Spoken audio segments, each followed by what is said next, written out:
Hi everyone, and welcome back to Kanen Coffee. Here we have a DeLonghi Perfecta cappuccino machine. This was brought in because it was displaying the general alarm and it was not functioning at all. So in this situation, we replaced the PCB board, and that's usually the resolution. So here we are, and it's operating once again without the alarm, and we'll test its functions. Start with some hot water.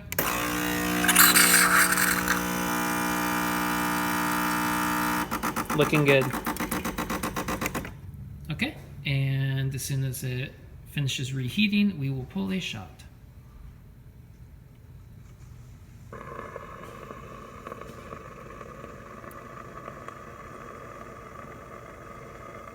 There we are.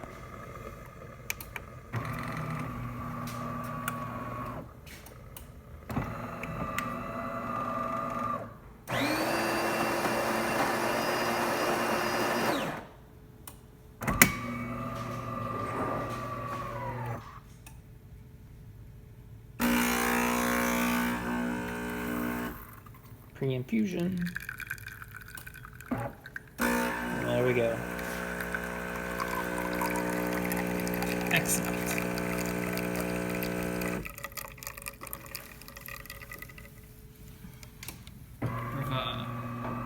Alright, there you have it. DeLonghi Perfecta functioning once again without the general alarm. Thanks for tuning in to Kanen Coffee, and please like our videos.